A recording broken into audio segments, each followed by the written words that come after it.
حدیث چې ما کوم ستاسو مخکې ولوسته دا رسول الله صلی الله علیه وسلم یو قوم ته بلکې یو ډلې ته دعا کړې ده او هغې ډلې له په خپله یو لقب هم ورکړی دی یو پهچان یې ورکړی دی نو یو ځل یې وفرمایل چې یا الله زما خلیفګانو باندې رحم وکړي الله ته پې ورحمېږي نو صحابو ته تپوس وکړه ومن خلفاؤک یا رسول الله صلی الله علیه وسلم د الله رسوله ستا خلیفګان څوک دي ځکه ظاهر کې خو چې د خلیفه نوم واغېښتلی شي نو هغه بادشاه ته مرادي چې کوم د رسول الله مبارک په نقش قدم تلي خلیفۃ المسلمین لکه حضرت ابو بکر صدیق رضی اللہ عنہ شو حضرت عمر فاروق رضی اللہ عنہ شو حضرت عثمان رضی اللہ عنہ اور حضرت علی مرتضی رضی اللہ تعالی عنہ حضرت معاویہ رضی اللہ تعالی عنہ دا اغا خلق دی چھے کم دا رسول اللہ صلی اللہ علیہ وسلم پر طریقہ دوی حکومت کردے دے اور بادشاہ کردے دے نو تپوس اوشی چې ستا خلیفګان څوک دي نو ذهن اخلي چې داسې دعا یې وکړه ودرېږه تپوس کوو که دا نی بل څوک مرادي ومقسې وه حضور پاک وفرمایل زما خلیفګان هغه خلق دي یروون احادیثي و سنتي چې زما احادیث او زما طریقې خلقو ته بیانوي او یو بل نه نقل کوي دا زما خلیفہ دی زما حدیث دی او ما دا ویل دی فرمایل دی چې لا یؤمن احدکم حتی یحب لأخیه ما یحب لنفسه چې هغه سړی مسلمان کامل نشي جوړېدی چې تر څو ځان له کم خوښي کم شی ابل ته خوښ نه کړي اخلاقیاتو کې یا د مشورې په بنیاد المسلم من سلم المسلمون من لسانه و یده دا حدیث دی چې مسلمان هغه دی چې بل مسلمان سړی ورپسې داسې ښځه شوه دا د هغه د ژبې او د لاس د ضرر نه محفوظ دی دا یو حدیث شو د حضور پاک طریقه منځ یې سینګ کړی دی روجې سینګ نیولې ده اعمال یې سینګ کړي دي جهاد یې سینګ کړی دی تجارت یې سینګ خولی دی او سینګ یې کړی دی په هغه طریقه د حضور پاک امت ته ورسوي دا زما خلیفګان دي ویعلمونها الناس او بیا په خلق هم پوهېږي ومرسوي او په خلق هم پوهېږي دا کار د چا دی دا د علماو دی او بیا په علماو کې یو خاصه ډله ده چې هغې ته محدثین وایي فقها هم رسوي مسائل بیان لوی خلق دی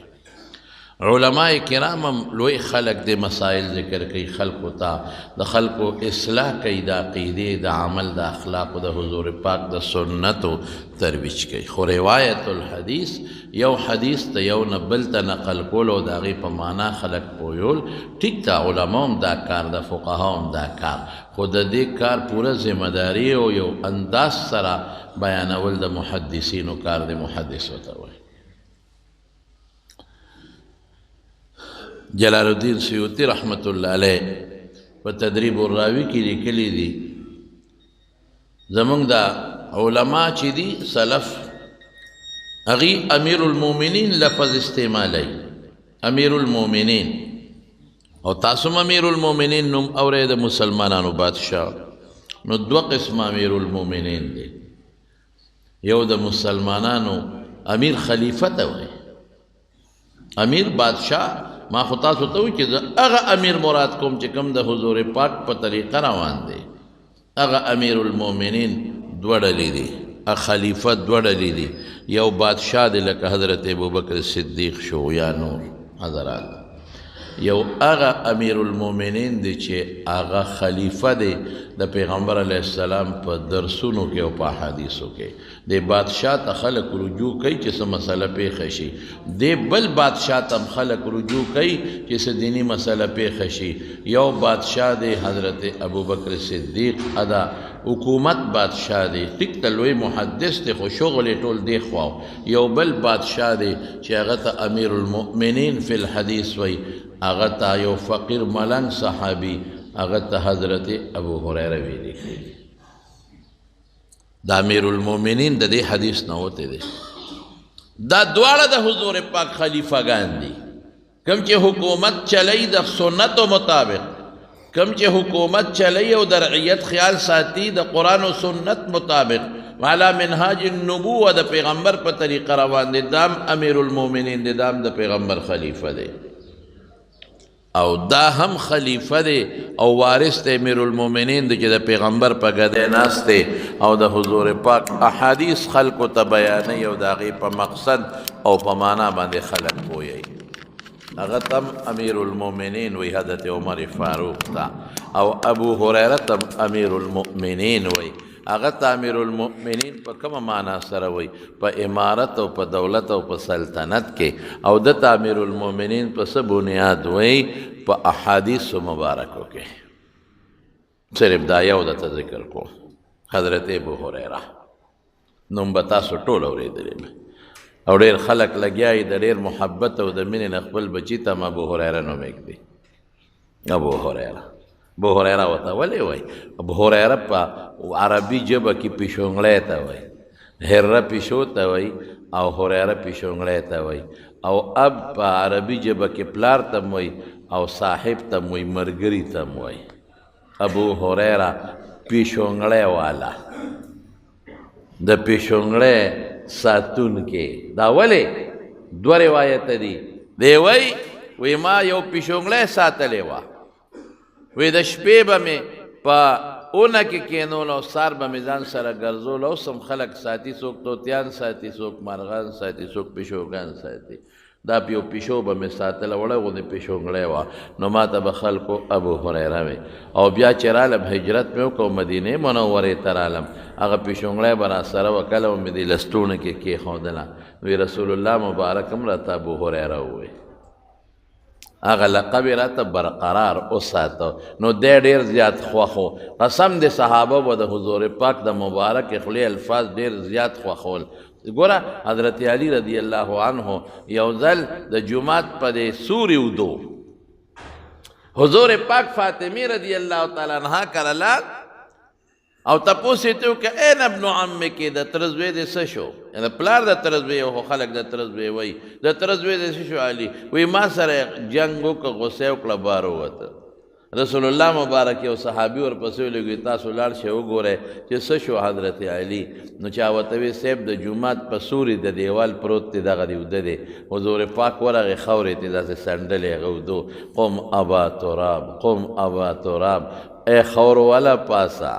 اے خور والا پاسا نو ګوره د هغه بهترین لقب ابو الحسن حسن د حضور پاک نوسی دی او د جنتیانو د ځوانانو سردار دی لیکن هغه ابو الحسن هم خلکو ورته وی خو زیات پیدا بل خوښاو ابو تراب خور والا دی خوښ وی دا د رسول الله مبارک د مبارک خولې نه ما دپاره وتی دی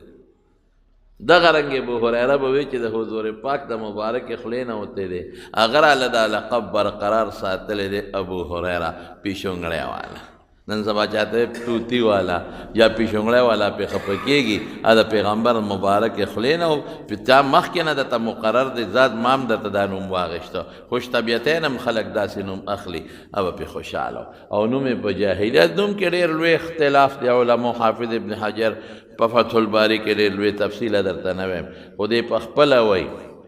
وی کانه اسمي زما نوم په جاهلیت کې عبدالشمس و دی به بوتانو ته نومونه ښودل چاته به عبدالعزا وی عزا بوت دی چاته به عبداللات وی د لات مرئې د هغې بنده عبدالشمس د انور بنده دا نومونه به یې ښودل فسمیت فی الاسلام بعبد الرحمن ابن صخر، په اسلام کې زما نوم عبدالرحمن وګرځېد، عبدالرحمن، او د پلار نوم صخر. نو ګوره خپل نوم چاته نه دی معلوم. مونږ اکثر طالبانو نه تپوس کو د ابو هریره نوم څه دی، نو دی طالبان هم پکې ګډوډ شي، ځکه مشهور په دی دی که نه، ابوبکر په دې نوم مشهور دی، کونیه ورته وایي.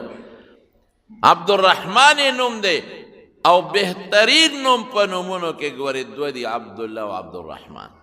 حضور پاک په خپله فرمایلی دي، وایي په نومونو کې بهترین نومونه څه دي؟ عبدالله، عبدالرحمن، د الله بنده. ماشاءالله ښکلی نوم دی. عبدالرحمن د رحمان بنده. دا نوم خو یوازې موږ نه لو، دا فرشتې ملی ګورئ.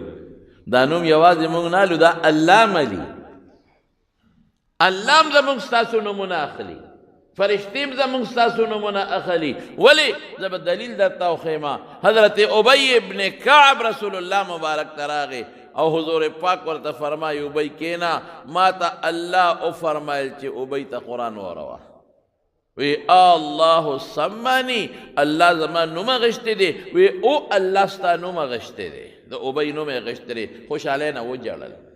الله فرشتو ته وی دی بنده دا چلو کا، دا وکه، دا وکه، دا وکه ورسره، دا وکه، دا وکه. اډرونه روان دي. چا سره چې مینه کوي الله پاک هلته فرشتو ته اعلان وکړي چې فلانکي بنده سره زما مینه، جبریل ته هم ورسره مینه وکړه.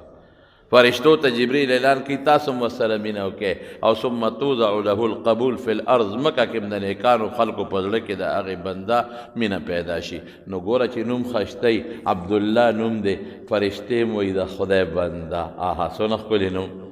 الله م وایي د خدای بنده، د ما بنده. عبدالرحمن نوم دی څونه مزیدار، د رحمان نهایته مهربانه ذات بنده. الله هم دا نوم اخلي، دا صفت والا ښایسته نوم فرشتې هم اخلي. نو د مارونو ښکلي نومونه ایږدی،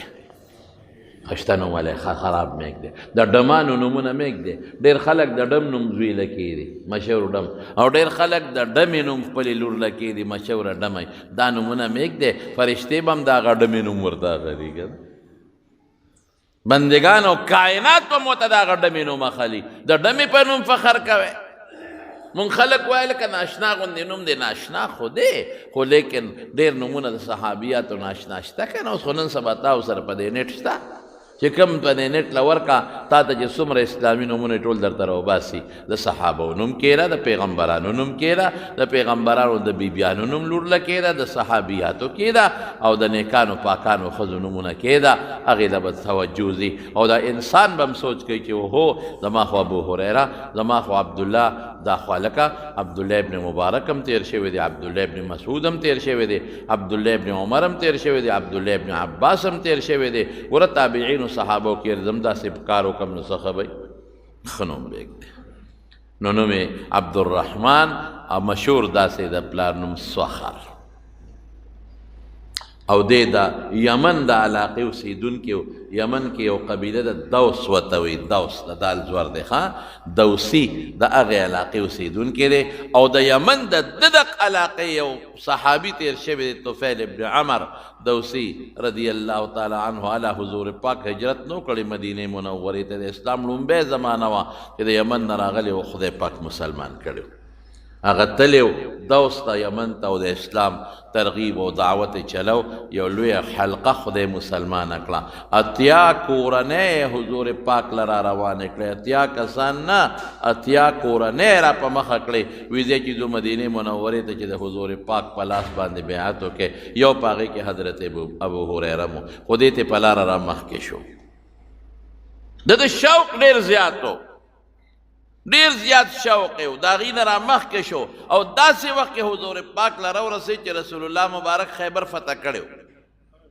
دا سن 7 هجري و 9 هجري او د محرم میاشت وه. خیبر فتح و چې دی راورسېد، غنیمتونه راغونډ شوي او دی راورسېد، د رسول الله مبارک په لاس یې بیعت وکړو. نو مشهور هم دغسې د کتابونو لیکلي دي چې په دغه وخت کې د حضور پاک په لاس باندې بیعت د اسلام وکړو، مسلمان شو. ما چې څومره تحقیق دی دا چې د مخکې نه طفیل ابن عمرو دوسي په لاس باندې مسلمان شوی دی. په یمن کې د مخکې نه مسلمانو، خو خلک د خپل اسلام تجدید کوي. حضور پاک سره دلته بیا هم بیعت وکړو هغه ځای نه او را روان دی یو غلام ورسره دی غلام او مور ورسره ده مور یې لا دغه وخته پورې مسلمانه نه ده کافره ده او غلام ورسره دی ډېرې خوشحالۍ دي په لاره غلام هم ورک شو چې راغی رسول الله صلی الله علیه وسلم ته غلام خو ترې رک شوی رسول الله مبارک ورته وفرمیل ای ابو هریره هغه د غلام دی راغی غلام چې څنګه راغی او ده ورته وکتل دومره خوشحاله و حالانکې غلام ته د خلکو څونه حاجت یې خدمت دپاره او مسافر هم دی وایي هو لوجه الله دا د خدای په رضا ما آزاد کړ د خدای په رضا مې آزاد کړ یا لیلة لطولها وعنائها على أنها من دارة الكفر نجاني په اوږده شپه کې راغی د خوشحالۍ شپه په سړي نه تېرېږي چې کله به رسېږم نه تېرېږي او د هغې شپې دې صفت کوي او بیا وایي دې شپې خدای پاکه دې شپې زه د کفر نه خلاص کړم او اسلام ته یې راوستم او وروسته هغه مور یې د اسلام دشمنه وه خو زوی یې ورسره راله چې زه ځمه مور یې خوښه دې خپله ده نو دی چا ته پاتې کېده ورسره راله مور یې د اسلام دشمنه وه اسلام پسې به یې بد وي یو ځل حضور پاک سره ابو هریره ناست و کور ته لاړ چې لاړ نو مور یې ورته ډېرې ستغې سپورې وې او مور به ورته وي خپل پلار نیکه دین دې پرېښو نه وي دین دې خوښ که دا دې څه وکړل اسلام پسې به هم بد وي او دین پسې به هم بد وي او په دغه روز رسول الله مبارک پسې هم بد رد وي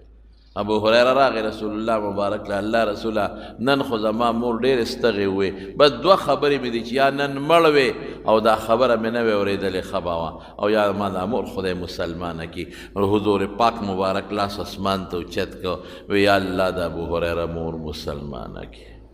دو روایت دی یو روایت کې دا راځي چې دی واپس کور ته لاړ نو دروازه بنده و د اوبو شرلارو نو دی پوه شو چې دننه خو څه چل شته نو اواز یې ورکړه مورې وایي بچې صبر وکړه لامبمه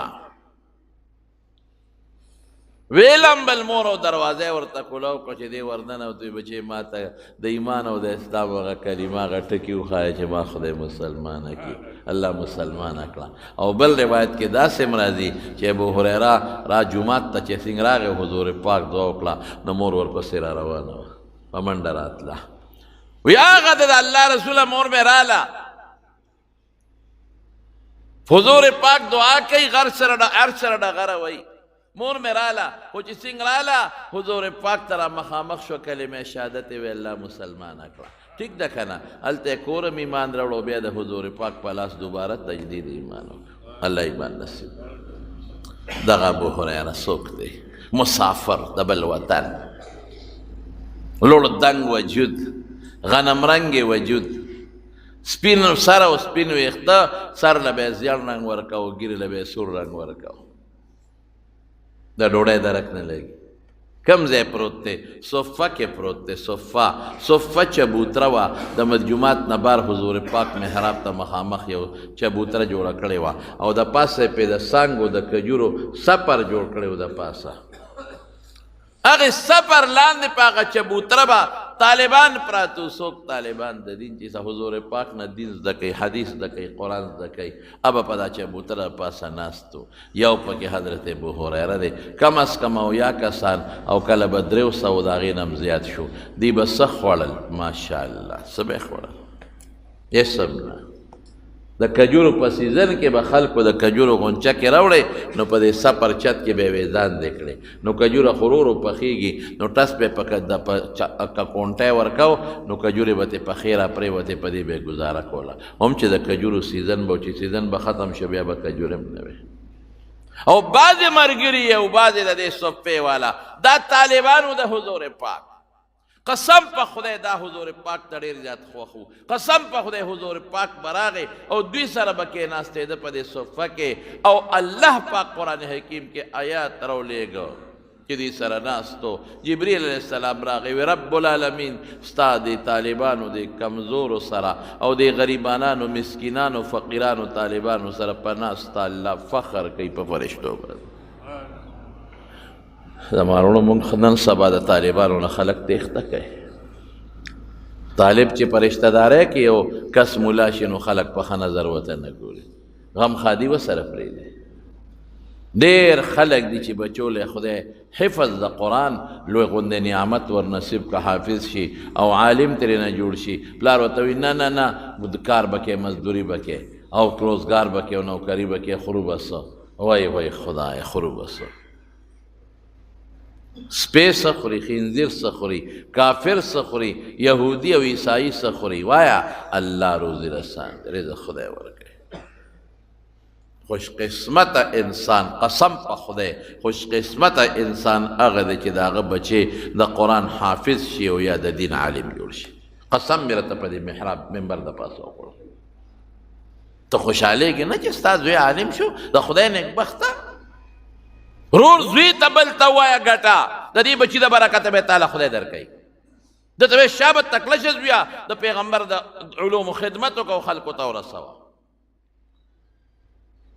دا خو هغه خلق دی چې حضور پاک غوندې شخصیت د دې په ناسته فخر کوي. دا خو هغه خلق دی چې رسول الله مبارک به دوی سره کېناستی ده او دا څوک سالیک فقرا جامې شلېدلې سپلی نشته، ډوډۍ هم نشته، خوراک هم نشته. دا ابو هریره په خپله فرمایي د حضور پاک د که د حجرې مبارکې او د محراب په منځ کې به بېهوشه پروت و. یو ځل د رسول الله مبارک د وفات نه ډېر وروسته یو اعلی قیمتي رومال دی ورسره، په هغې پوزه پاکوي. اعلی قیمتي رومال، واه واه بخ بخ مونږ وایو واه واه. ابو هریره په دومره قیمتي رومال کې پوزه پاکوي او بیا ورته یاد شو وی قسم په خدای د حضور پاک د منبر او د کمرې مبارکې په منځ کې به زه د لوږې د لاسه بېهوشه پروت وم. وی خلکو به مې سر له لتې ورکولې چې لیونی دی. د میرګو بیمار دی، د میرګو بیمار له خلک سټ تاوي، خلک ولا خپې تاوي، خلک ولا دیکې ورکوي چې دی جوړ شي. نو خلکو به ابو هریره لیونی شوی دی، د میرګو مریض دی. وی زما د قسم په خدای وي چې لیونی به نوم، د میرګو مریض نوم، د لوږې د لاسه بېهوشه به پروت و. دا ټوکړه رومال او نن په دې قیمتي رومال پوزه پاکوم، رومال یې خواوړ. حضور پاک نه جدا کېد. حضر او سفر کې د پیغمبر مبارک خدمت یې کړی دی او جون دې ډېر کم دی، 3 کاله څو میاشتې د پاسه. سن 7 هجري محرم کې څو ورځې تېرې وې چې دی مسلمان شوی دی. ورپسې سن 8 محرم، ورپسې سن 9 هجري محرم، ورپسې سن 10 هجري محرم او په ربیع الاول کې حضور پاک د دنیا نه تللی دی. نو څو میاشتې د پاسه 3 کاله حضور پاک سره ژوند او د پیغمبر مبارک څومره احادیث امت ته رسولي دي، 5340 یا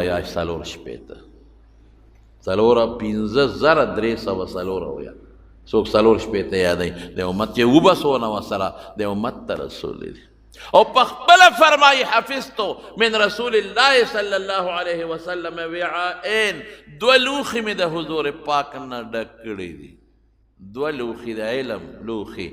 اما احدهما فقد بسسته فیکم، یو لوښي مې تاسو کې خور کا، و اما الاخر دویم لوښي لو بسسته فیکم لقطع هذا البلعوم، کاغه در کې خوروم بس مری مې پرې کېږي. علماء 3 توجیحات کوي، زه راته اسانه توجیح کومه. هغه کم علم و، هغه حضور پاک هغه علم و چې کم د فتنو پیشنګویی ورکړې وي د معجزې په بنیاد. دا به بادشاه کېږي. دا قسم په خدای ابو هریره به وی ما د حضور پاک نه داسې خبرې اورېدلې دي چې اوس ورته ګورم راته را یادېږي. زما په منبر به هلکان لوبې کوي، هلکان به راځي، واړه هلکان به بادشاهان چې زما په منبر به لوبې کوي. فتنه به د فلانکي نه خورېږي، فلانکي نه دی راته ویلی شم، مری مې پرې کېږي. او دا هغه دي که ابو هریره خورم نه کړي نو څه د انسان د تکلیف سره تعلق نشته، د کتمان د علم په ټولو کې نه راځي. او صحیبه حضرت ابو سعید خدری رضی الله عنه سوی د په حق کې وی ابو هریره وعاء العلم، د علم لوښی دی، لوښی د حضور پاک نه به حدیث دا کول. خلکو به پې سوال کوه، هر قسمه خلک یې که نه.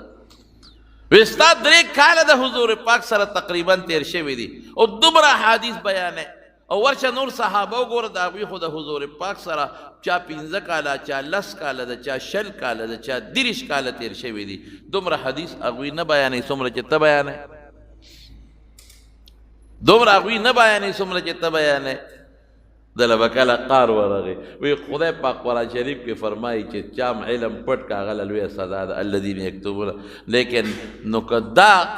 خبره نه وي چې علم پټولو کې ګناه ده نو ما به تاسو ته یو حدیث هم نه بیان کړی او دوه خبرې کوي زما وروڼو واورئ اوس یو دا وی زما وروڼه انصار چې وو د مدینې منورې خلک هغوی به خپلو باغونو پټو کې خدمت کوه او زما وروڼه مهاجرین چې وو د مکې یا د بار نه چې راغلي دي هغوی به خپل تجارتونه کوله او خپل دغه به یې کول دا سوداګرۍ به یې کولې او ابو هریره ځان یادوي وی زه خو به په یو نوړی ډوډۍ کوه به او که نه به د پیغمبر لمن مې نه ده پرېښی د هغه خوا مې نه ده پرېښې زموږ دا طالبان ورته کثرت ملازمه مع شیخ وایي زه د خپل استاذ نه جدا شوی نه یم د حضور پاک نه او دویمه خبره څه ده یو ځل مې حضور پاک ته شکایت وکړه چې د الله رسوله تا نه حدیث اورم یېرېږي وایي ما ته دعا وکړه چې خدای زما حافظه مضبوطه کړي او زما نه علم نه یېرېږي دا دعا راته وکړه وی رسول الله مبارک وفرمایل زولی خورکه زولی مې خوره کړه وی څه الفاظ یې وویل زما په زولی کې را چوف کړل وی ځان پورې ومږ وی ځان پورې مې ومږل وی قسم په خدای که د هغې نه پس رانه یو حرف هم هېر شوي نو یو خو ډېر ورسره ګرځېدلی یم بل حافظه مضبوطه وه نو یو بل صحابي دی هغه رسول الله مبارک ته وفرمایل عرض وکړه وی الله رسول دا کومه دوا چې دی ابو هریره له وکړله وی دا موږ له موکه که نه وی سبق بها الغلام الدوسي وی په دې دعا هغه د دوس قبیلې هلک ستا نه مخکې شوی دی یو دعا و د لپاره قبوله شو نو مروان ورسره څه چل وکړه مروان راوغوښته نو مروان د مدینې بادشاه و ګورنر ورته ویې هلکه خلک تا نه شکایت کوي ابو هریره چې ته دومره حدیث د پیغمبر نقل کوې خلکو ته موده دې لږه ده نو دقه ټکې ورته وي دا ما چې درته وي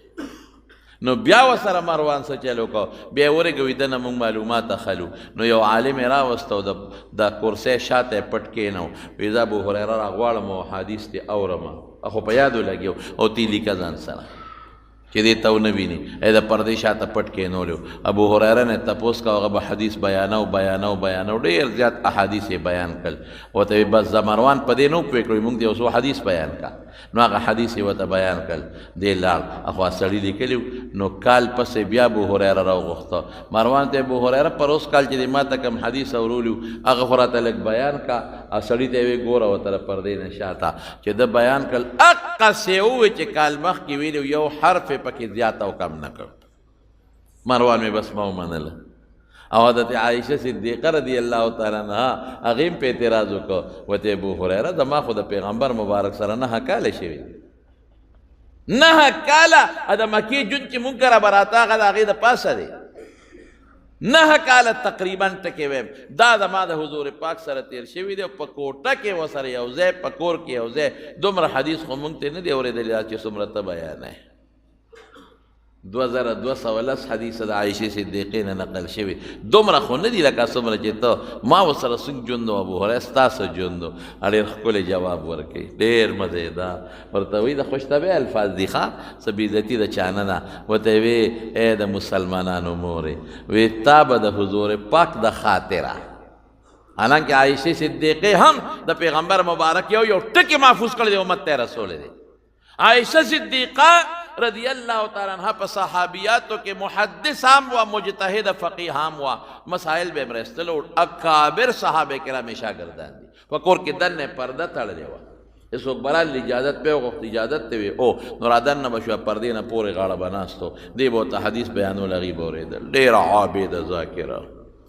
او ډیر صائمه او ډیر زیاته پاک دامن چې قرآن صفت کوي نو د هغې به څوک څه به ووایي هغه عایشې صدیقې سره په طور د خوش طبیعتۍ څه وایي وی ام المؤمنین وی تا به د رسول الله مبارک د خاطره په خپل ډول ډال کې مصروفه وي او ځان به دې ډولې کو د پیغمبر علیه السلام د مینې محبت د وجې نه په هغې کې مصروفه وي او ابو هریره به ناستو د پیغمبر نه به حدیث اورېدل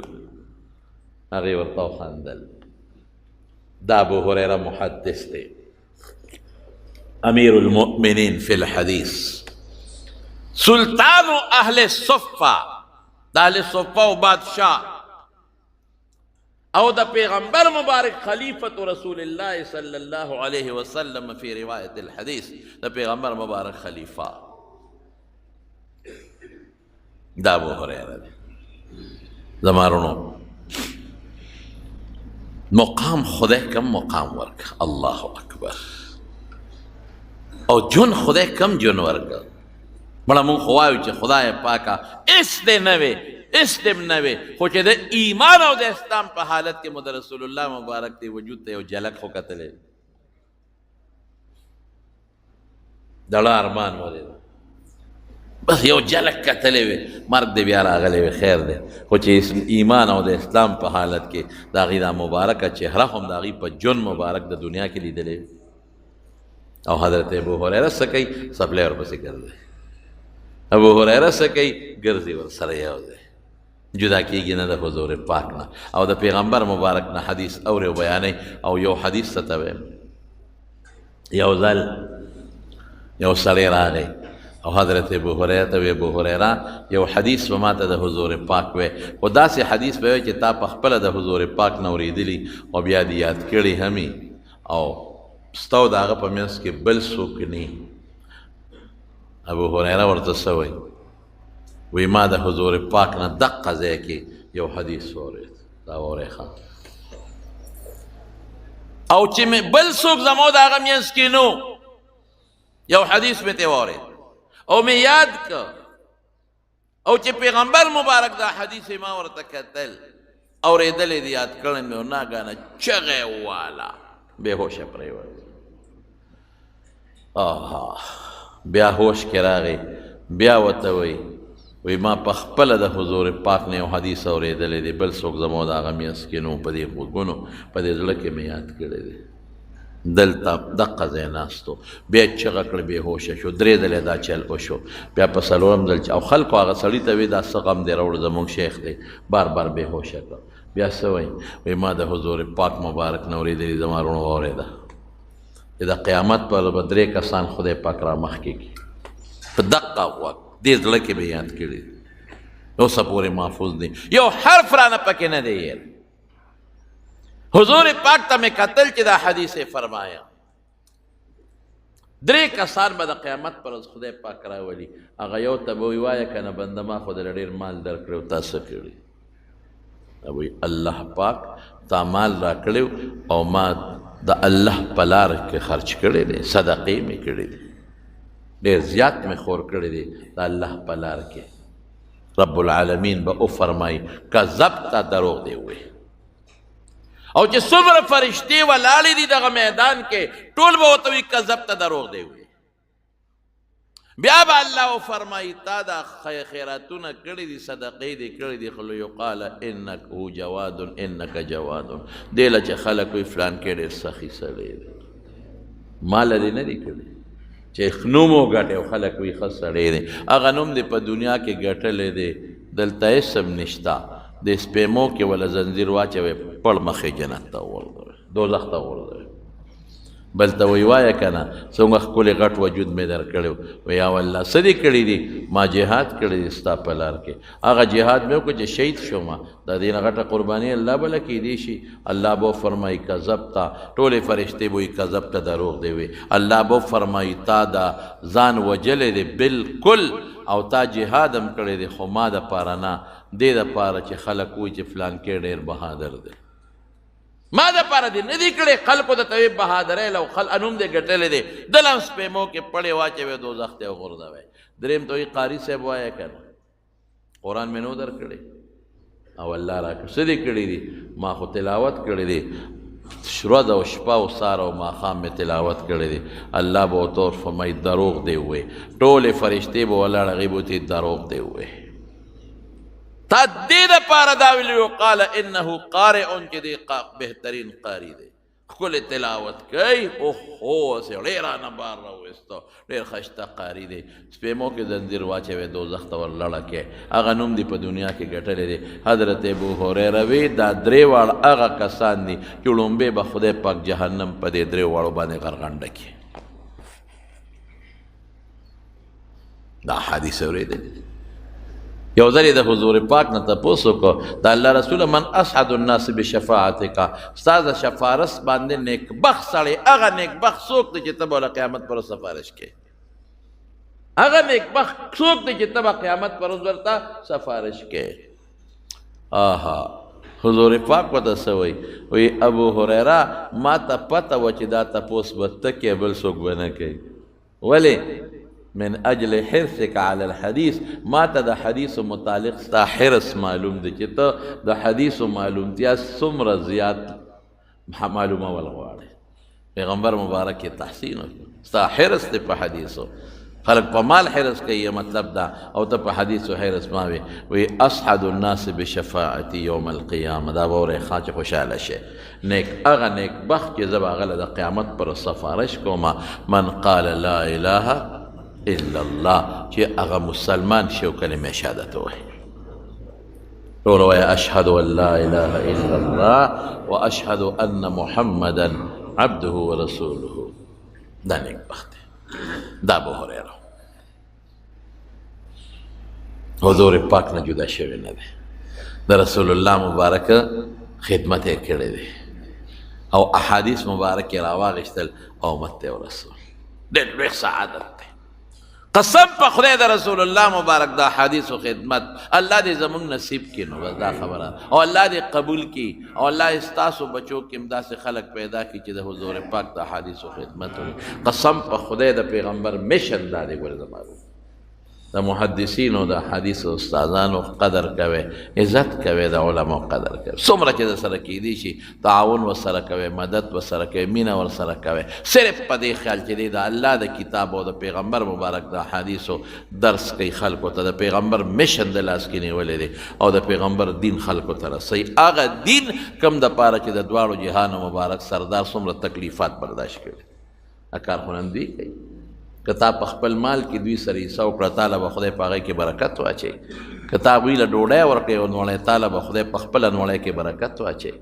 که تا د هغوی قدر وکړه تاله به خدای داسې خلک مقرر کړي چې په دنیا کې به ستا هغوی قدر وکړي او که تا د دې خلکو بې عزتي وکړه نو داسې خلک به درته خدای مقرر کړي چې تا به خدای ذلیل او رسوا به دې کړي دا څوک دی دا د پیغمبر خلیفګان دي په خپله رسول الله مبارک فرمایي اللهم ارحم خلفائي خدای زما په خلیفګانو رحم وکړي دعا ورته کوي ندور الله امرأ سمع مقالتي فحفظها ووعاها واداها كما وی هغه انسان چې صرف زما یو حدیث یې واورېد او یاد یې کړه امت ته یې ورسو په هغه لخت د خدای په خوشحاله کړي یو حدیث وایي دا خو د پیغمبر په ګدی ناس خلک دی او د پیغمبر مبارک د احادیثو خدمت کوي د دین خدمت کوي الحمدلله علماء کرام څوک د قرآن خدمت کوي څوک د تجوید خدمت کوي څوک د فقه خدمت کوي او څوک د دین خدمت کوي د مدرسو خدمت کوي د دې قدر به کوي عزت او احترام به کوي باقي د رزق او د مال او د دولت او د عزت چا بیانې رب العالمین سره دی دا ابو هریره په یو کم شپېتمه هجرۍ کې په مدینه منوره کې وفات شوی او عمر کې اختلاف دی څوک اته اویا یادوي څوک اوه اتیا یادوي څوک اته اویا کاله یادوي څوک اوه اتیا کاله یادوي د عمرو او د مدینې منورې چې کوم مشهور قبرستان د جنت البقیع په هغې کې دفن دی او بس اخیری یو ټکی درته وایم چې کله وفات کېده دا ابو هریره چې دا د حدیثو څونه خدمت یې کړی دی چې کله وفات کېده صحابه ته ګیر چاپېره ته وو او ده جاړل صحابو ته ابو هریره ولې جاړې صحابو کې عجیبه و بعضې صحابه چې به وفات کېدل بل به ورته وې اوس به د لږ ساعت پس د رسول الله مبارک سره ملاقات کېږي زموږ سلام به ورته وری ابو هریره ته خو خپل ملګري له روانې خپل دوست او خپل محبوب له روانې جاړې ولې ابو هریره څه وایي وی جاړم په دې چې سفر ډېر اوږد دی او سامان کم دی واه واه ابو هریره وایي سامان کم دی او سفر اوږد دی موږ به څه یو واقعي د مرګ په سفر چې څوک یو ځل ورغی بس دا بیا نان سټاپ گاډی دی دا ودرېږي نه روان دی چې کله به دا ختمېږي د مرګ دا سفر نه ختمېږي دی پسې بیا د حساب کتاب میدان دی ورپسې که خدای پاک د رسول الله مبارک د دین د برکت نه مو ایمان نصیب که نو شاید چې جنت ته لاړ شو یعنی بل طرف ته دوزخ دی الله دې مې وساتي ابو هریره وایي سامان کم دی نو موږ به څه ووایو موږ سره څه دی د سړي خواهش یو څه غواړي والله بل څه غواړي دی خپل خواهش پرېږدي اصل د هجرت خپل معنا د لغت پرېښودو ته وایي وطن پرې ښودل، د خپل خواهش پرېږدي او د خپل خواهش نه هجرت وکړي، د الله خواهش والی. لا یؤمن احدکم حتی یکون هواه تبعا لما جئت به، چې یو انسان به هغې پورې کامل مسلمان وګرځي چې کله د خپل خواهش د شریعت تابع کی. یو بل قسم دی د هجرت چې نبی کریم صلی الله علیه وسلم په دې حدیث کې هغې ته اشاره کړې ده چې هجرت دې ته وایي چې ګناه پرېږدې نیکو ته متوجه شي. المهاجر من، حضور پاک فرمائی هجرت کون کے مهاجر هغه څوک دی هجر معنی الله عنه چې د کم سیز نه الله مونږ منې کړي وو چې هغه پرېږدو، کم سیز نه مونږ الله منې کړي وو د هغې نه هجرت وکړو، د ګناه نه هجرت وکړو. او زما وروڼو زموږ بعضې علما لیکي چې د دې ټولو هجرتونو دارومدار په دې دی ګناه پرېښودل، نیکو له تلل. کم وطن کې چې ته نیکي نشي کولی هغه وطن پرېښودل. کم وطن د کافرو دی هلته بعضې نیکۍ نشي کولی هغه پرېښودل. د ټولو بنیاد همدا شو.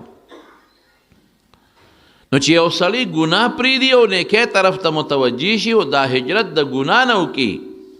بیا د سره الله بل شان مدد هم کوي. اگر چې قرآن حکیم کې کوم آیات راغلی دی ومن یهاجر فی الارض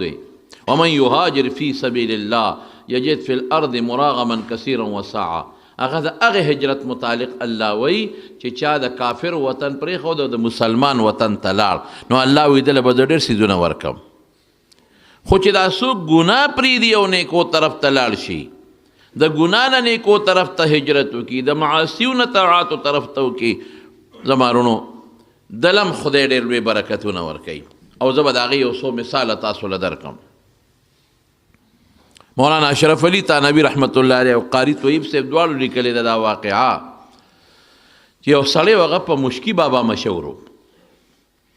مشکي بابا به ورته ځکه وایي چې د مشکو غوندې خوشبو به تتله، چې ناس به لکه د مشکو خو حالانکه مشک ډېر قیمتي شی دی او اصلي مشک نن سبا پیدا کېدل ګران هم دي. دا ټول عطرونه مطرونو کې خلک اچوي چې که رش پکې وي چېرته ای به خواستی مشک ډېر ګران دی. عطاریان وایي مشک عام باشد که خود ببوید نه که عطار بگوید. مشک هغې ته وایي چې ځان په خپله درته وښایي چې زه مشک یم. عطاري چې درته وایي دا مشک دی په هغې پر اعتماد مه کوه چې دې خپله ځان درته وښایي چې ګوره ما نه څونه خوشبو روانه ده. نو مشکي بابا نه به خوشبو تلله او سړی غریب و عجز و. چا ته تپوس وکړو مشکي بابا تا ته دا مشکي ولې وایي؟ وایي ته نه ګورې ما د خولې نه او زما د وجود نه دا خوشبویي روانه ده. وایي دا ولې؟ وایي دا ځکه چې ما به په دې لارو کوڅو کې دا ریشي پیتې خرڅولې. مونږ ته اوس ریشي پیتې وایو.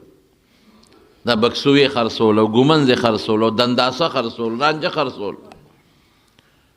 دا د ماشومانو د زنانو دا سامان به ما په دې لارو کوڅو ګرځېدم او دا به مې خرڅولم. خدای ښکلی شکل را کړی و. نو یو ځای کې مې اواز وکړو چې دا څیزونه خرڅوم. یو ښځې یو وین زما پسې بار راولېږله چې مهرباني وکړه دې دروازې ته را دننه چې زما دا نیکه دنه سامان اخلي. عموما دا خلک کوي داسې دروازې ته وردننه شوم. چې دروازې ته څنګه وردننه شوم هغه نیکې وي دې خوا را دننه شه دا بکس دې اوس پړه. زما څه څیزونه په کار دي چې د نوالم. زه غریب سړی وم، ما بکس مې د اوږې نه کوز کړ او د هغې په هغه دروازه کې دننه کېناستم. دې ښځې دا دروازه د دننه نه راپسې جرنده کړه، زنځیر یې و جرنده یې کړه او باندې د ګناه مطالبه وکړه چې ما سره به ګناه کې. او د خدای نیکبختې ګناه څنګه وکړم؟ زه خو د الله نه یریږم. اوس دې وخت کې د ما وروڼو انسان یو مشکل کې پرېوځي. ګناه خو سړي ته خشته ښکارېږي، د ښکلې ښکاري سړي ته ځکه سړی ورپسې ورشي، خو دا دې ګناه پسې د خدای عذاب دی. نبی کریم صلی الله علیه وسلم یې ډېر ښکلی مثال ورکوي. وی لکه شمع بلیږي بجلی بلیږي او دا پتنګان ور روان دي. نو د پتنګانو ته خو دا بجلي خشته ښکاري ځکه ورپسې روان دي. د پتنګانو ته دا شمع ښکلې ښکاري ځکه ورپسې روان دي. او منځ کې د دې شمعې له چې دا پتنګ ورچي دته خو ښکلې ښکاري خو دننه څه شی دی بیا تبعی ده دی چې ورنږدې شي وسوځي یا وزر وسوځي لاندې پرېږدي بیا پر نه شي والی یا په خپله وسوځي نو تباه شي. دقه رنګې نبي کریم صلی الله علیه وسلم فرمایي وایي د تاسو را ټینګوم انا آخذ بحجزکم د تاسو را ټینګوم چې مه ورځئ دې ګناه له ګورې مه ورځئ د دې بډو نه مې نیولې سخت زور سره کوشش کوم چې تاسو ورنشئ او تاسو ته دا ګناه خشته ښکاري لکه پتنګ ته چې هغه شمع خشته ښکاري نو زم ټینګوم چې مه ورځئ نیکبختو ګورې شیره ته ښکلې ښکاري خو دننه تبۍ ده مه ورځئ ګورې دا شیره ته مزیدار او مزین ښکاري خو ګورې دننه تبۍ ده. نو رسول الله مبارک فرمایي وي تاسو په ما غلبه وکئ ما نه ځان خلاص کړئ او نیغ ورشئ هغه ښکلي شي په وجه ورشئ نو تبۍ ته ورشئ. ګناه شیطان سړي ته ډولی کي ګناه ورته خشته کړي او مزیداره یې کړي ورته نو دی وایي راشه دا خو ډېر خشته شی دی او دا خو ډېر مزیدار شی دی او ډېر لذت والا شی دی د 5 منټو لذتي د 2 منټو لذتي. زه اکثر دی خلکو ته وایم دا تصویرونو ته خلک د ښځو ګوري یا په دې لارو د جنکو ته دا خلک ګوري دې کې تا څه فایده واخیسته ته لږ سوچ وکړه فایده دې څه واخیسته هېڅ هم نه هېڅ فایده دې وانخیسته صرف د 1 سکنډ 2 سکنډ لذت لیکن د خدای ټول عمر دشمني او ځان نیم په کړاو کې واچو وروسته به سوچونه او د ګناه سوچ سوچونه او د ګناه سوچ سوچونه او د ګناه سوچ او په لاس به هېڅ هم نه درځي. دا د خیال خوبونه دي د خیال خوب کې خلک پراته دي د خیال په خوب کې دا د خیال خوبونه دي هېڅ په ګوتو نه درځي. دا ولې شیطان دلته به خدای او رسول منې دلته به د خدای او د رسول خبره منې چې شیطان شته تا له څه په ګوتو رالل جنۍ ته دې وکتل څه په ګوتو رالل تصویر ته دې وکتل څه په ګوتو رالل جنۍ هلک ته وکتل څه په ګوتو ورالل جنۍ د هلک تصویر ته وکتل څه په ګوتو ورالل بې دې نه چې رب یې خفه کو. 1 سکنډ خوشحالي د 1 سکنډ لذت او لوی رب غوندې ذات خفه کول هغه ذات الله د خفګان ذات نه دی هغه ذات نه دی چې مونږ یې خفه کړو زمونږ ګناه والا روانه ده. حدیث پاک کې راځي چې د ګل پر ورځ او د زیارت پر ورځ الله له د انسان د عملونه خیجي الله اسم خبر دی دا نه چې که الله ته ونه خیجي نه خبرېږي خبر دی خدا یو نظام بر روان دی چې دا هلته لاړ شي په صدر دفتر کې اندراج وشي نو پته به ولګي چې دا ګناه څومره ده او نیکي څومره ده دوزخ له به ځي او که جنت ته به ځي. ګل په ورځ زموږ خو نیکي نشته زموږ خو ټوله ګناه روانه ده نیکي خو نشته ګناه روانه ده ګل په ورځ او زیارت پر او خدای د هغې مقابله کې موږ له سره لیږي رزق خدای د هغې مقابله کې سره لیږي بچي الله د هغې مقابله کې سره لیږي الله هلته ګناه روانه ده او کافران ولا کفر لیږي او شرک ولا لیږي لیکن خدای په روزي بنده نه کړه الله را طرف نه ولا میوې د روزۍ را روانې دي داسې خدای خفه کول د یو 5 منټو په ګناه د یو 2 منټو په ګناه لږ ټیسټ او لږ لذت او ټول عمر د خدای دشمني. نو حضور پاک فرمایي زه ما به بډو نه نیولی لکه پهلوان د بډې نه ونیسي منډه نشي والی چې دا بډه شلېږي ما د کلک نیولی قرآن درته ویم حدیث درته ویم دلیلونه درته ویم کلک مې نیولی چې مور دی خو تاسو په ما غلبه کوئ ورمنډې وهئ ورپسې ګناه له ورشئ خشته ښکاري ښکلې ښکاري که نه نو تبۍ ته ورشئ. ګناه مثال د هغې زهرو دی چې په خولې خواږه لګي نو خلک وایي دا خو خوږ شی دی مزیدار شی دی او ډاکټر ورته وایي چې نه ګورې که دې وخوړه تبۍ ده ستا دپاره دا د ګناه مثال. نو مشکي بابا وایي چې سړي لاس را واچو ښځې راته دروازه بنده کړه چې پرېږدم دی چې تا دا ګناه به کوې اوس دلته 2 مسلو کې ګیر شوم یا خدایا ګناه کوم الله خفه کېږي الله خوشحالوم ښځې سره څوکم او ښځې وایي چې پرېږدم دی چېته لاول خو دې په دې چاړه وم او دویمه خبر ده چې چغې وام خلکو ته چې راشه ما پسې کور ته راننوتی دی په شرمونو دې شرم زما رونو اوس هغه زه خپل مقصد له راځم ته چې د ګناه نه هجرت شروع کړې او ګناه پرېږدې مدد به څوک کوي ته چې وایې زه دا ګناه نه کوم او ته چې وایې چې زه الله نه خفه کوم او الله خوشحالوم رب به مدد کوي ته دې ما خوشحاله زه دې تا سره مدد ونه کوم الله غیرتی ذات دی رسول الله مبارک فرمای انا اغیر منکم والله اغیر منی زه تاسو نه غیرتیم الله زما نه غیرتی دی او غیرتی څه ته وایي پېژنې چې څوک چا سره ښه کوي دی هغې مقابله کې بد کوي که ښه کوي ښه کوي نو چې ته خدای له منډه وې او د هغه شوق او خواهش او هغه لذت د ګناه پرېږدې ولې الله خفه کېږي الله نه خفه کوم خوشحالو نو الله به دې مدد کوي الله به اوس مدد ته ګوره دې سړي ته الله کې الله دا واچول دې ښځې ته وایي چې ښه ده داسې کار دی ډېره ښه ده چې ته ما ګناه به ما کول غواړې بهو به کو ګناه زموږ پېښه ده دروازه بنده ده خو مال او دسمات راغلی دی متیاز یې کو او دسمات ډېره ښه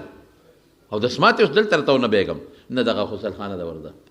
دا ټټی ده مشکي بابا وایي ځواني مې وه هلکانه مې وه داسې نه چې ګنې زه بوډا وم ګناه ته مې شوق کېده خو الله نه یېرېدم ورلم هغه ټټی ته دروازه مې بنده کړه او دسمات مې پکې وکړه نه راته خو په زور مې وکړ چې دسمات مې سینګ وکړه هغه خپل لوی او دسمات مې راواغېسته او په لاسونو په خپو په مخ مې ومږه نو کمل مې په دې لاسونو په خپو په دې مخ باندې هغه لوی او دسمات یې ځان باندې ومږه او چې بار راووتم او ښځې راته وکتل کوټې ته منډې کړې دا څه بلا ده نه نه اوس رات میدان ته شه وایي خدای دې ستا بیخ وباسي ځان دې په غولو ولاړه بس ښځې نوکرې ته وي دروازه ورته کوله او که دا څه مردار دی زمونږ د غولو نه لړي دروازه یې ورته کوله وکړه ولاړ هغه لږ ټیسټ د ګناه پرېښوده او ځان یې لږ بدبویه کړه د ګناه نه یې پرې ځان خلاص کړه چې دا چل کوم ښه برانه اله صبرېږي ولې نه صبرېږي او لاړ بل ځای ولامبل او جامې یې واچولې رب ذوالجلال چې هغې نه پس زما د وجود نه د مشکو په شان خوشبویي شروع کړه ځکه خلک ما ته مشکي بابا وایي هغه لږ غول مې په ځان ومږل لږ ګل مې په ځان ومږه چې دغه ګناه التیس پرېږدم دا به وکړم خو چې خدای خفه نه شي نو ټول عمر مشکو په شان خوشبویي روانه ده نو چې دنیا کې د خدای د مشکو شان خوشبویي روانه کړه څه مو خیال دی په آخرت کې ځکه خو حضور پاک یو حدیث کې هم فرمایي چې کم سړی روجي نیسي د ده د خولې نه به د قیامت په ورځ د مشکو په شان خوشبویي ځي لخلوف فم الصائم اطیب عند الله من المسک دا التبه مشکو په شان خوشبویي روانه ده دا د خدای مدد ګناه نه په هجرت وکړه ګناه پرېښوده رب دا مدد ورسره وکړه او بل قرآن کې راته ویم حضرت یوسف علیه السلام څومره ښکلی چې رسول الله مبارک یې د حسن صفتونه کوي او حضور پاک فرمایی چې زه لاړم بره معراج ته وختم او حضرت یوسف مې ولید نو د ټولې دنیا نیم حسن خدای ورکړی دی حسن یوازې سپینې سرمنې ته نه وایي د حسن ډېرې خبرې دي بیا چې حضور پاک وایي د ټولې دنیا نیم حسن نو به دا حسن شو او الله پاک خو په پیغمبرانو ازمایښونه راولي رونو کوي ته وغورځو بیا قافلې د کوي نه راوویسته او د مصر په بازار کې خرڅ که او د بادشاه چې کوم وزیر و هغه وخت کې د هغه واغې شپه به یې کور ته یې بوته د هغه ښځه د زلیخا پې میینه شوه کور کې دننه دی خو حسندار دی ښشته دی زلیخا پې میینه شوه او بیا قصه اوږده ده خو بالاختصار زلیخې وی چې دې جال کې خدا ګیرول غواړي او دا مینتوب چې د څه دپاره دی چې هغه مقصد پوره کړم د بادشاه په محل کې بیا ډېرې دروازې وي یو دروازې نو دننه بله دروازې نو هغې پسې بله دروازې نو هغې پسې بله دروازې نو دې خپل ډول سینګار وکړه ځان یې ښه خشته کړه ځان یې ښه ښکلی کړه او ښه کالیګانې واچول او دی خو غلام دی غلام ته خلک وایي دا وکړه هغه وکړه چې څه ورته وایې کوي با یوسف علیه السلام ته وایي دننه راشه څه ورته وایي نو دننه لاړ دروازې ورپسې بندې کړې یو هم بنده کړه بله قرآن حکیم کې فرمایي وغلقت الابواب وقالت هیت لک فرضي قصه نه الله وایي غلقت الابواب جرندې کړې داسې نه چې ګنې کونډې ولګوله غلقت الابواب او یو دروازه نه ده ډېرې دي ابواب جمع ده ټولې دروازې جرنده کړې ده دننه ولې جرنده کړې چې دا هلک خو ماته پته ده موږ په دې کور کې اوسېږي او ډېر نیک دی د خو اوسه پورې ماته داسې برم نه دي کتلی او د بادشاه په محل کې چې کومې ښځې بیا اوسېږي او وینځې نه هم خشته وي د خو اوسه پورې یوې وینځې ته پورته نه دي کتلی د خو دا سترګې مونږ ته چته نه دي راړولې نو دا هلک ډېر نیک دی نو ممکن ده چې زه ترې مطالبه وکړم دی چې ته ونه تښتي نو که وتښتېد خو زما یا به لاړه شي باره نو دی به په دننه جرندو ور باندې بار وتی نه شي د جما چې څه خوښه یې به کوم دا یو منصوبه جوړه کړه یو سکیم یو سازش یې جوړ کړه دروازې جرنده کړې او بعضې روایتو کې راځي پنساولو دپاره لګیا دی خبرې ورته کوي یوسفه د سترګې خو ډېرې خشته نه دي اوس پنساوه یې ګیره یې که نه یو خشته دي خو د ټولو نه مخکې به دا پټېږي لومبې به دا پټېږي د دې نظر به ختمېږي یوسفه مخ ته ډېر ښکلی نه دی ښکلی دی خو دا به قبر کې خورې کېږي دا پاتې کېږي نه یوسفه دا لاسونه او دا لیچې مړوندونه ډېر خشته دي وی دا به تور شي او چنجي به وخوري خو ټیک ده وروستو پیغمبر جوړېږي خو حالاتو په تناظر دا خبرې روانې دي بهر کیف مطالبه یې وکړه وقالت هیت لک او ته څه وایي دې خو بیا دغه جنجال جوړ دی اوس هلته د بادشاه ښځه مطالبه کوي د وزیر ښځه هم خشته ده وزیران داسې بې ډوله بله شیشه کې نه ساتي هم ډوله ده نفس هم لري خواهش هم لري ورم جرنده دی څوک خبرېږي هم نه هلته الله دی ولقد همت به وهم بها لولا ان رأى برهان ربه یوسف په دا ګناه به کوو او قال معاذ الله انه ربي احسن مثوایا انه لا يفلح دا څه وی علما دوه معنی کوي ستا خاون خو زما مالک دی ډوډۍ راکوي جامه راکوي نو هغه سره خیانت وکړم او بله معنی څه ده انه ربي احسن مثوایا زما یو رب دی الله زه یې ښکلی کړی او د دې محل ته یې راوستی ما سره ډېرې ښېګړې کړي دي چې څوک د دغې رب نه مني ظالم دی خیانتګر دی ظالم خیانتګر ته وایي خیانتګر دی زه خدای سره خیانت وکړم الله خفه کړم بس فورا الله را مخکې شو ورته زما وروڼو چې یو سړي ته ګناه را مخکې شي دم یې دا دی چې ځان ته رب مخکې کا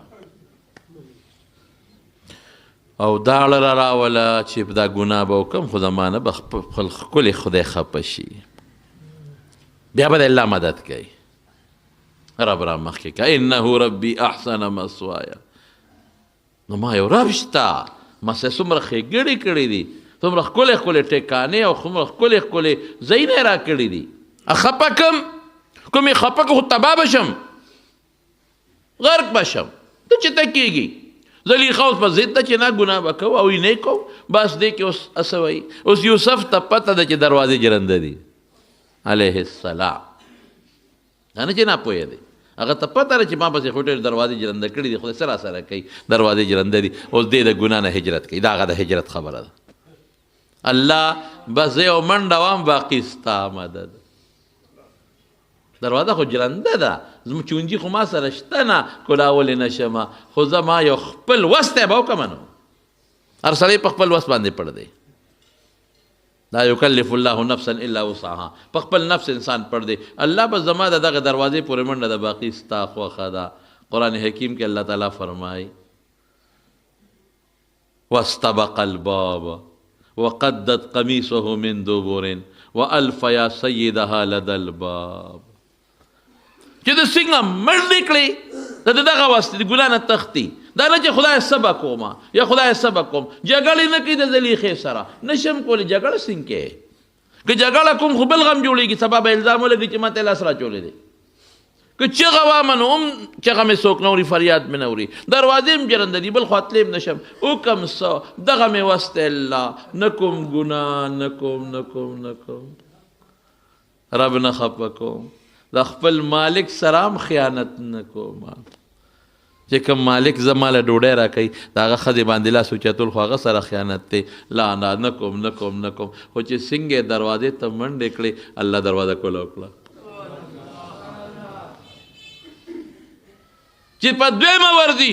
دروازه کولاویږي لکه څنګه چې یو وزیر او یو وزیر اعظم په یو لاره دی پروتوکول ورته میلاویږي وزیر اعظم د گاډي نه کوزي کې چې ځان ته دروازه کوله وکړي وزیر اعظم ډرایور نه کوزي کې چې دروازه کوله وکړي هغه چې په کوم لاره ځي مخکې نه دروازې ورته کولاویږي مخکې نه دروازې کولاویږي یو پروتوکول دی ته پروتوکول وایي منډه د دروازه کولاویږي بله او زلیخا په ځان نه پوهېږي چې دا سب جنجال باندې وړېدم دروازه خو کولاویږي ولکه رانه بار اوځي او هغه خپل خواهش او هوس په مخ اخیستې ده ټاس چې د یوسف یې د لمن نه کلک ونیوه حضرت یوسف علیه السلام دلته بیا هم خپل زور لګوي ایږړي کې زور چې ورته وایي بیا خپل زور لګوي کمیس ونه شلېږي ودې شلېږي خو دې نه ځان وباسه وقدت قمیصه من دبر شاته نه کمیس ولا وشلو او چې اخیری دروازه باندې بار ووتل بالکل اخیری دروازه باندې نو د زلیخې خاوند ولاړ دی چمن کې ولاړ دی دروازو نه بار چمن کې ولاړ دی او دی وزیرانو دی بادشاهانو له خلق د کار لراځي دسخطه ته لی مال نوکری را کا مال بدلیو کا مال ډوډۍ را کا مال جامه را کا مال بیت المال نه پیسې را کا مال دا شی را کا مال دا شی را کا لوی هجوم د بار په چمن کې د دنیا خلق راغلي دي او هغوی صاحب څوک دسخطه اخلي زنانم دي پکې ماشومان هم زنانو سره دي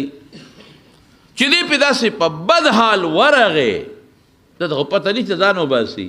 او زلیخې ته هم پته نه چې خاوند به باري او ورپسې د کمیسې نیولې دی الف یا سیدها لدى الباب دروازې سره خوا کې سړی ولاړ دی زلیخې خاوند او دا څه شو زلیخه هم حیرانه شو دا څه په مصیبت وړی دی مقصد مسل نه شو الک مرانه وتښتېد کمیس مې ته وشلو او رنگ هاتو گرفتار شو ښکاره خاوند ولیدم اوس به څه ویمه که پټ پناه وې نو بیا به څه خبره وه خو هغه ولیدم هغه د مخکې چې سړی د نیسمه خو ګوره ما تاسو ته ووایي چې د دې بادشاهانو دا ښځې مخیاري مقلیني یوسف خو مظلوم دی دې وخت کې غریب لیکن زلیخه څه وایي خاوند ته قالت ما جزاء من اراد باهلك سوءا الا ان يسجن او عذاب الیم خاوند ته وی دا قال دی لاسې راواچو مجرم هغه غریب وګرځو دا قال دی ما ته لاس راواچو او چې ما ورپسې را منډې کړې چې ختم ماته لاس چې نو رانې غروال نو لمن نه مې راونیو خو بار رانه راووته نو اے وزیر صاحب ستا ښځې ته چې څوک لاس اچوي څه به کوې ورسره اے وزیر صاحب ستا په ښځه چې څوک لاس اوچتوي څه به کوې ورسره بار د دنیا خلکو سلیخې وې چې بس ذرا شه کار ووته یوسف علیه السلام دا د یوسف دا څه دي نه جي دې لاس راچولې ما تې راوتښتېدل جی دروازې هم جرنده کړې وې الله راته کوله وکړې نو دا د چا عقل مني چې دروازه جرنده شي الله ورته کوله وکړي اها او په داسې وخت کې بیا د غریب ملا څوک نه اوري په داسې وخت کې بیا څوک د غریب ملا نه اوري بشیر جان کډېر هم چغې وایي د ده څوک بیا نه مني بیا د خان بابا نواب صاحب وزیر صاحب دا د دې خبره منل کېږي پښتانه وایي که د خان ښځې ته خلک بابي وایي او خیر د عزت لفظ